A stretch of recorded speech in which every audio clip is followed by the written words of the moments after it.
नमस्कार भक्तों, चाहे कुछ भी हो जाए लेकिन 19 मार्च से शुरू हो रहे चैत्र नवरात्रि के इस पावन व्रत में भूल कर भी कुछ ये तीन चीजें हैं जिन्हें ना तो बनाना चाहिए और ना ही खाना चाहिए। शास्त्रों में कहा गया है कि नवरात्रि के दिनों में भोजन और आचरण की शुद्धता का विशेष ध्यान रखना चाहिए, क्योंकि ये 9 दिन माँ दुर्गा की साधना और भक्ति के लिए अत्यंत पवित्र माने गए हैं। अगर कोई व्यक्ति अज्ञानता से या लापरवाही से इन वर्जित दिनों में अगर कुछ वर्जित चीजों का सेवन कर लेता है तो मान्यता है कि माँ दुर्गा उनसे रुष्ट हो जाती है और घर में सुख समृद्धि की जगह दरिद्रता और कंगाली का वास होने लगता है।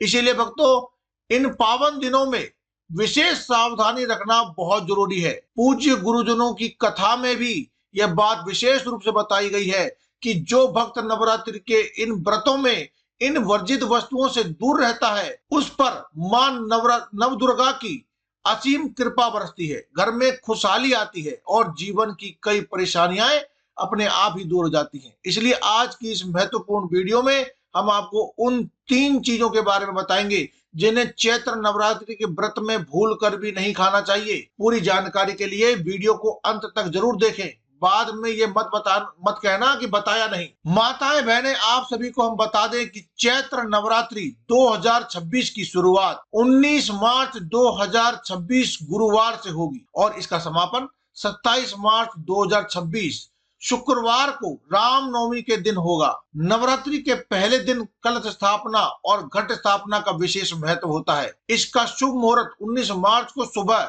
लगभग 6:10 से लेकर के 8:35 तक रहेगा, जिसमें सबसे उत्तम समय लगभग 6:41 से 7:48 तक रहेगा। इसके अलावा अभिजीत मुहूर्त में भी दोपहर में लगभग 12:05 से 12:45 तक घट स्थापना की जा सकती है। इन 9 दिनों में माँ दुर्गा के 9 स्वरूपों की पूजा की जाती है।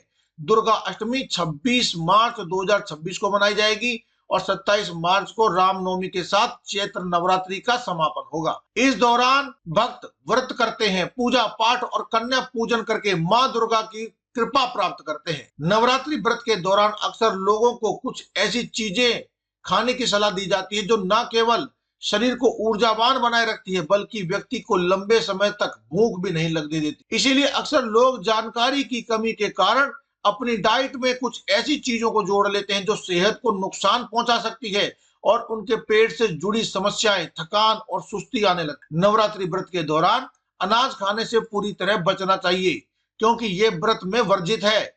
इसमें गेहूं के आटे से लेकर मकई का आटा, सूजी और सभी प्रकार की दालें शामिल हैं। इसकी जगह आप साबूदाने की और कूटू के आटे से बनी हुई चीजों का सेवन कर सकते हैं। इसके अलावा दोस्तों, नवरात्रि के दौरान हरगिज भी आपको प्याज और लहसुन का सेवन तो बिल्कुल भी नहीं करना चाहिए, क्योंकि ये तामसिक भोजन की श्रेणी में आते हैं और इनके सेवन से आपका व्रत टूट जाता है। व्रत में ज्यादा तला भुना खाने से ब्लोटिंग की समस्या हो जाती है, इसलिए हल्का और सुपाच्य भोजन ही आपको खाना चाहिए। भक्तों, मांसाहारी भोजन, शराब और नशीले पदार्थ पूरी तरह से त्याग देने चाहिए, क्योंकि ये नकारात्मक ऊर्जा को बढ़ाते हैं और आध्यात्मिक विकास को बाधित करते हैं। नवरात्रि में कच्चा अनाज खाने से भी बचें, क्योंकि यह पाचन संबंधी समस्याएं पैदा कर देता है। अगर व्रत में आलू, कद्दू, शकरकंद, अरबी, केला और टमाटर जैसी चीजों का इस्तेमाल कर सकते हैं तो अवश्य करिए। साबूदाने का सेवन भी सीमित मात्रा में करें, क्योंकि इसका अधिक seven starch blood sugar level बढ़ा सकता है। यदि आप नवरात्रि का उपवास रख रहे हैं तो ब्रह्मचर्य का व्रत का भी पालन आप अवश्य करें। झूठ ना बोलें, क्रोध ना करें, किसी भी महिला या कन्या का अपमान ना करें। व्रत में बार बार जल पीने से भी बचना चाहिए और उपवास को शास्त्र सम्मत विधि से ही करना चाहिए। रोज सुबह ब्रह्म मुहूर्त में उठकर भगवान सूर्यदेव को जल अर्पित करें और उसमें एक चुटकी लाल चंदन या फिर लाल फूल जरूर डाल लीजिए। अपने घर के मुख्य द्वार की सफाई करें, स्वास्तिक का निर्माण करें और रंगोली बनाएं, क्योंकि माँ दुर्गा सुबह धरती ब्रह्मांड पर जब निकलती है तो वे ऐसे घरों की ओर आकर्षित होती है और स्वच्छ घरों में ही प्रवेश करती है।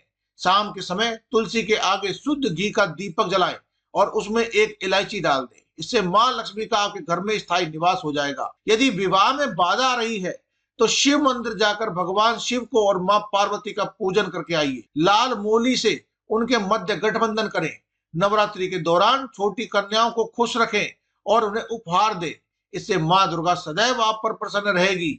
माताओं बहनों, इस वीडियो को ज्यादा से ज्यादा शेयर करें और कमेंट बॉक्स में जय माता दी जरूर लिख दीजिए, ताकि मां दुर्गा की असीम कृपा आप पर बनी रहे।